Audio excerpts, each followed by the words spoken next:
میرے عزیزو یاد رکھو، اگرچہ قرآن و حدیث 1500 سال پہلا ہے، لیکن چونکہ یہ آخری شریعت ہے، لہذا قیامت کی صبح تک بھی جتنے مسائل پیدا ہوں گے وہ سارے مسائل اللہ رب العزت نے قرآن و حدیث میں جمع کر دی۔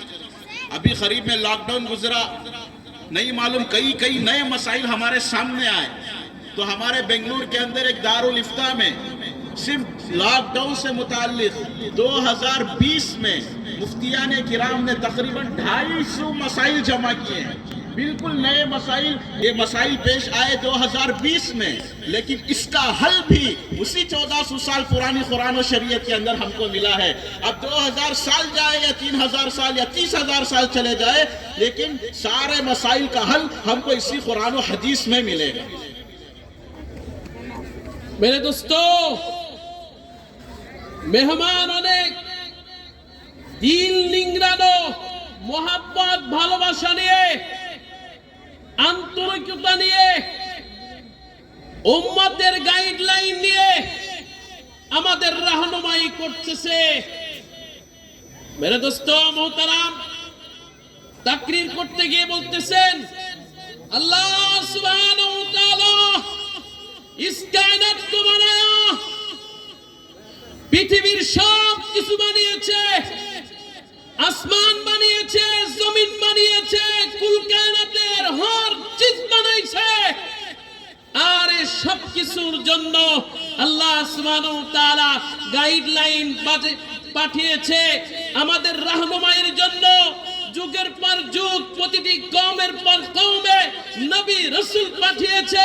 সাইয়্যিদিনা আদম থেকে সিলসিলা চলতে চলতে ইব্রাহিম থেকে নূহ থেকে ইব্রাহিম, ইব্রাহিম খলিলুল্লাহ থেকে মুসা, ঈসা, এভাবে আস্তে আস্তে এই সিলসিলা আমাদের নবী সাইয়্যিদুল আম্বিয়া, খাতামুন নবীয়্যিন, সাইয়্যিদুল মুরসালিন, বিশ্ব নবী পর্যন্ত এসেছে। সুবহানাল্লাহ। মেরে দোস্ত, বিশ্ব নবী বলছে আনা খাতামুন নবী লা নবিয়্য বাদি। বিশ্ব নবী বলছেন আমি হলো সমস্ত নবীদের নবী, সর্বশেষ নবী, আমার পরে আর কোন নবী। জোরে বলেন নবীর পরে, জোরে বলেন নবীর পরে নবী নাই। কাদিয়ানারা কাফের, কাফের, ঠিক কিনা? কারণ বিশ্ব নবী সাইয়্যিদুল মুরসালিন, খাতামুন নবীন, আল্লাহ রাব্বুল ইজ্জত বিশ্ব নবীকে পাঠিয়েছে এই সমস্ত বাতিল, শিরক, বিদআতকে দুনিয়া থেকে দাফনের জন্য, ঠিক কিনা? ও মেরে দোস্ত মোহতারাম, মেহমান বলতেছে আফসোসের সাথে আমরা বলতে পারি বিশ্ব নবী 1400 বছর আগে আসছে। মেরে দোস্ত, আমাদের দেশেও কিছু বুদ্ধিজীবী আছে না নাই, যাদের ইসলাম আর মুসলমান, কুরআন আর সুন্নাত আর হাদিস আসলেই চুলকানি শুরু হয়ে যায়, ঠিক কিনা? ওরা বলে ইসলাম 1400 বছর আসছে, বিশ্বনবী 1400 বছর আগে আসছে। ওই ইসলাম, ওই বিশ্বনবীর দ্বীন, হাতে করা ইসলাম আর দ্বীন এই যুগে মডার্ন না, আপডেট না, আনকালচার, সেকেলে। নাউজুবিল্লাহ বলবেন না? মেরে দোস্ত, কুরআনুল কারীম প্রতিদিন, প্রতিনিয়ত, প্রত্যেকটা সেকেন্ড হলো আপডেট, ঠিক কিনা? মেরে দোস্ত, এই জন্য আমরা বিশ্ব নবীর উম্মত হতে পেরেছি, আলহামদুলিল্লাহ। تو الغرض میرے دوستو، جب ہمیں معلوم ہو گیا کہ ہمارے نبی محمد الرسول اللہ صلی اللہ علیہ وسلم آخری نبی ہیں، تو اب ہم کو کسی سے متاثر ہونے کی ضرورت نہیں ہے۔ وہ نیا دین پیش کرے یا کوئی دوسرے مذہب کی دعوت دے تو ہمیں اس کے ساتھ متاثر ہونے کی ضرورت نہیں۔ میں آپ کو بتا دوں، ہمارے علاقے کے اندر بلکہ پوری دنیا کے اندر بھی عیسائیوں کی اپنی ایک محنت ہوتی ہے۔ وہ سال ہا سال باہر نکل کر اپنی عیسائی مذہب کی ترویج اس کے لیے بہت زیادہ کوشاں ہیں. خود ہمارے شہر کے اندر بھی ایک دفعہ وہ عیسائی لوگ گشت کر رہے تھے اور عام ساتھیوں کو پکڑ پکڑ کر لا رہے تھے اور کہہ رہے تھے کہ عیسائیت کے اندر داخل ہو جاؤ، اس کے اندر بہت نرمی ہے، اس کے اندر بہت سہولتیں ہیں، دنیا میں بھی آرام سے رہو گے اور آخرت میں بھی جنت تمہارے مقدر ہے. پھر اچانک ہمارے ایک ساتھی وہاں سے گزرے تو جس صاحب سے بات ہو رہی تھی انہوں نے ان کو بلا کر اس میں شریک کر لیا. پھر پوچھا کہ بھئی تم کیا دعوت دیتے ہو؟ تو انہوں نے وہی بات دہرائی کہ عیسائیت میں آ جاؤ، اس کے اندر بڑی سہولتیں ہیں، بڑی آسائش اور آرام کی چیزیں ہیں اور جنت بھی تمہارا مقدر ہے. تو فوراً ہمارے ساتھی نے کہا کہ دیکھو تمہارا مذہب عیسائیت ہم اس کو مانتے ضرور ہے، لیکن یہ بھی یاد رکھو تمہارا مذہب عیسائیت کامل و مکمل نہیں ہے. وہ اس لیے کیونکہ تمہارے نبی حضرت سیدنا عیسیٰ علیہ السلام انہوں نے نکاح نہیں کیا ہے، لہذا زندگی کے اندر خود اللہ کے نبی صلی اللہ علیہ وسلم ارشاد فرماتے ہیں کہ دین کا آدھا حصہ وہ شادی سے پہلے ہے اور دین کا آدھا حصہ شادی کے بعد ہے. جب تمہارے نبی نے شادی نہیں کی ہے تو تمہارے پاس کامل دین ہی نہیں ہے، کیونکہ ہمارے نبی آخری نبی ہے، قیامت تک کے مسائل ان کو حل کرنے ہیں. اس لیے تم ہماری شریعت میں آ جاؤ، کیونکہ تمہاری شریعت میں نہ لڑکی دیکھنے کے مسائل موجود ہیں، نہ اس کا پس منظر دیکھنے کے کوئی مسائل موجود ہیں، نہ نکاح کا طریقہ تمہارے پاس موجود ہے، نہ ولیمے کا طریقہ تمہارے پاس موجود ہے. اس کے بعد جو ازدواجی زندگی ہے، اس کے بعد جو اولاد کی ولادت ہے، اس کے بعد جو پوتا پوتیوں کی نسل ہے، وہ تمہارے مذہب میں نہیں ہے. لیکن ہمارے مذہب میں ساری چیزیں مل جائیں گی، ایک کیا 4 نکاح بھی کر سکتے ہیں. سبحان اللہ. میرے دوستو ও বাটারাবাসী ভালো করে শোনেন, আল্লাহ পাক সুবহানাহু ওয়া তাআলা এই উম্মতকে উম্মতে মুহাম্মাদীকে আমাদেরকে পূর্ণাঙ্গ দ্বীন দিয়েছে, সুবহানাল্লাহ. মেরে দোস্ত হযরতে একটি কারগুজারি শোনাচ্ছে যে এক ঈসাই দায়ী তিনি এক মুসলিমকে দাওয়াত দিচ্ছে, দাওয়াত দিতে গিয়ে বলতেছে যে ঈসাই ধর্ম শান্তির ধর্ম, ঈসা আলাইহিস সালাতু ওয়াস সালাম তিনি শান্তির বার্তাবাহক ছিল, তিনি নিজে বিয়ে করে নাই, সুতরাং তুমি ঈসাইয়ত ধর্ম গ্রহণ করো. মেরে দোস্ত ওই দায়ী ওই মুসলিম উল্টা তিনি ওই ঈসাইকে খ্রিস্টানকে দাওয়াত দিতে গিয়ে বলছে, ও ঈসাই তুমি শোনো, তুমি এমন ধর্মের দাওয়াত দিচ্ছ, এমন খ্রিস্টান ধর্মের দাওয়াত দিচ্ছ, এমন ধর্মের দাওয়াত দিচ্ছ যেই ধর্মের ভিতরে বিয়ে নেই, যেই ধর্মের ভিতরে কোনো আহকাম নেই, জিন্দেগির কমপ্লিট কোড অফ লাইফের কিচ্ছু নেই, মাসালা নেই, কিচ্ছু নেই, ওই ধর্ম পূর্ণাঙ্গ ধর্ম হতে পারে না.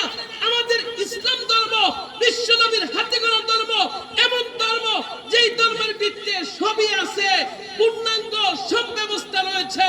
এক বিয়া না, 2 বিয়া না, মুসলমানের জন্য শরীয়তের 4টা পর্যন্ত বিয়ের ব্যবস্থা করে দিয়েছে, সুবহানাল্লাহ. এজন্য মেরে দোস্ত আমরা এই দ্বীনের ধর্ম, ইসলাম ধর্ম, বিশ্বনবীর হাতে গড়া ধর্ম, কুরআন সুন্নাহ অনুযায়ী আমরা মানতে রাজি আছি তো ইনশাআল্লাহ. میرے عزیزو، جب تک انبیاء علیہم اس دنیا کے اندر تشریف لاتے تھے تو انسانوں کی ہدایت اور رہنمائی ہوا کرتی تھی. خود اللہ کے نبی صلی اللہ علیہ وسلم ارشاد فرماتے ہیں میری اور تمہاری مثال ایسی ہے کہ گویا تم میں سے ایک شخص جہنم کے یا آگ کے گڑھے کے گرنے کے دہانے پر کھڑا ہے، میں اس کی کمر کو پکڑ پکڑ کر واپس اس کو کھینچ رہا. یہ مقام ہے ہمارے نبی صلی اللہ علیہ وسلم کا اس امت پر. لیکن میرے عزیز دوستو، چونکہ محمد رسول اللہ صلی اللہ علیہ وسلم آخری نبی ہے، آپ کے بعد کوئی نبی آنے والا نہیں ہے، تو جو ذمہ داریاں نبوت کی تھی، تو جو کام نبوت والوں کا تھا، وہ کام حضور صلی اللہ علیہ وسلم نے ان علماء کرام کے سپرد کر دیا.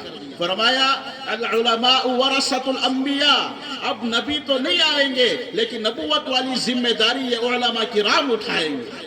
तो जो मोहब्बत और अकीदत हमको हमारे नबी से होनी चाहिए, वो अकीदत और मोहब्बत हमें हमारे उलमा किराम से भी होनी चाहिए। इसलिए कि जैसी रहबरी और नुसरत और मदद हमारे नबी इस उम्मत के लिए करते थे, आज के बाद हुजूर सल्लल्लाहु अलैहि वसल्लम के बाद आखिरी जमाने तक बराबर उलमा किराम करते रहेंगे। लिहाजा जब भी इस दुनिया के अंदर जो भी बिगाड़ और फसाद आया, सबसे पहले मैदान में आने वाले यही उलमा किराम थे। हमारे हर जमाने में रहनुमाई और दस्तगीरी करने वाले यही उलमा किराम है। अगर हम इनके साथ जुड़े रहेंगे, इंशाअल्लाह हमारा दीन भी महफूज होगा, हमारा ईमान भी महफूज होगा, हमारी आखिरत भी बनती रहेगी। अगर मेरे दोस्तों हमने इनका दामन छोड़ा तो ना हम दीन के रहेंगे ना दुनिया के रहेंगे। एक आखिरी कारगुजारी सुनाकर मैं अपनी बात को खत्म करता हूँ।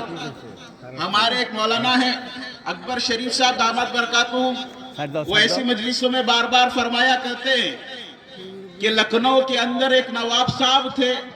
वो बच्चों की तालीम और तरबियत की और उनके खाने पीने की जिम्मेदारी लिया करते थे। हमेशा वो बच्चों को तोशा लाते थे खाने के वक्त में और मदरसे की बहुत सारी चीजों की मुआवनत करते थे। लेकिन एक दिन देखा कि वो बच्चों की बात सुन रहे हैं, तो जैसे ही वो नवाब साहब मदरसे के अंदर आए तो बच्चे उनको देखकर कहने लगे कि देखो ये हमारा बैल आ गया। तो नवाब साहब थे, उनको ये बात अच्छी नहीं लगी, तो उन्होंने कहा कि आज के बाद इनको कोई मुआवनत भी नहीं करेंगे, इनके खाने पीने का जो सिलसिला चलता था अब उसको बिल्कुल बंद कर देंगे। फिर क्या हुआ, वो रात में सोए हैं और ख्वाब में देखते हैं कि मैदान हशर कायम हो गया और सारे लोग जन्नत वाले जन्नत में और जहन्नम वाले जहन्नम में जा रहे हैं। उतने में नवाब साहब की नजर उन छोटे बच्चों पर जो उस मदरसे में पढ़ते थे उनके ऊपर नजर पड़ी। तो बच्चे जन्नत की तरफ खेलते दौड़ते हंसते हुए जा रहे थे और उनमें से पूछने वाला पूछ रहा था क्या हमारा बैल कहाँ गया, वो नजर नहीं आ रहा है, चलो उसको भी अपने साथ लेकर जन्नत में चलेंगे। जैसे ही नवाब साहब की आंख खुली तो दूसरे दिन जाकर वो माज़िरत करने लगे और कहने लगे तुम मुझे बैल कहो या गधा कहो, लेकिन मैं तुम्हारी मुआवनत और मदद नहीं छोड़ूंगा। जो मेरे अजीज दोस्तों, उलमा किराम के दामन में हमारी दीन और दुनिया की कामयाबी छुपी हुई है। इन्हीं की रहनुमाई और रहबरी से हमारी आखिरत भी सजेगी। इसी बात पर मैं अपनी बात को खत्म करता हूँ। आखिर के अंदर मैं बिलखुसूस हजरत वाला से और जो भी स्टेज के अंदर जलवा अफरोज उलमा किराम है उनसे मेरी इस जुर्रत की और गुस्ताखी की अपने समीम कल्ब से माज़िरत करता हूँ। आप लिल्लाह फिल्लाह मुझे माफ कर दीजिए। ना मेरी अहलियत थी ना मेरा इस्तेहकाक था, ये आपका बड़कपन है, आपने मुझे यहाँ बिठाया। जज़ाकुमुल्लाहु खैर। अल्लाह ताला आपके साए को तादिर कायम दायम रखें, आपके इदारे को दिन दुगनी रात चुगनी तरक्कियात से नाफाज़े, सारे आलम का खैर यहाँ आए और आलम के अंदर खैर यहाँ से जाए। अल्लाह इसके फैसले फरमाए। जज़ाकुमुल्लाहु खैर। मेरे दोस्तों, হযরতে অনেক দিন লিংড়ানো যেই নসিহা আমাদের জন্য, খাকা আমাদের জন্য সামনে রেখেছে, এর চাইতে দামি জিনিস আর আসমানের নিচে জমিনের উপরে একটাও নাই। সুবহানাল্লাহ। মেরে ভাইও দোস্তো, বিশ্ব নবীর পরে আর কোন নবী আসবে না।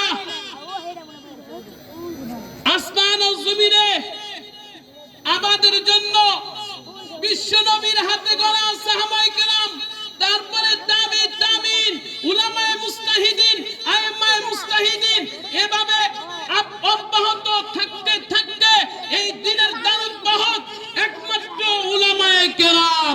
বিশ্ব নবী বলছে আল উলামা ওয়ারাসাতুল আম্বিয়া, আল আম্বিয়া লা ইউরিসু দিনারা ওয়ালা দিরহামা।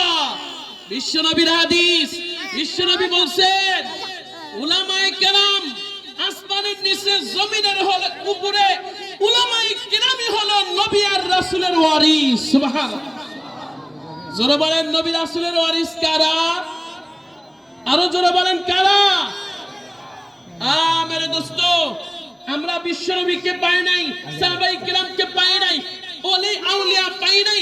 মেরে দোস্ত, বিশ্ব নবীর মোহাব্বত, সাহাবায়ে কিরামের মোহাব্বত, ওলি আউলিয়ার মোহাব্বত, ভালোবাসা, ইজ্জত, সম্মান, আবরু আমরা যদি করতে চাই, পাইতে চাই, সাহাবায়ে কিরামের নকশ কদম পর যদি চলতে চাই, তাহলে ওই উলামায়ে কিরামকে মোহাব্বত করতে হবে, ঠিক কি না? মেরে দোস্ত, উলামায়ে কিরামের সাথে শত্রুতা পোষণ করা যাবে না, মাদ্রাসার আলেম উলামার সাথে বেয়াদবি করা যাবে না, ঠিক কি না? মেরে দোস্ত, হযরতে একটা ওয়াকিয়া, বাস্তব একটি ঘটনা বলে আলোচনা শেষ করেছে। মেরে দোস্ত, এই ওয়াকিয়ার সংক্ষেপ ঘটনা হচ্ছে, এক মাদ্রাসায় অনেক বড় দাতা ছিল। মেরে দোস্ত, ওই দাতা একদিন মাদ্রাসায় গিয়েছে।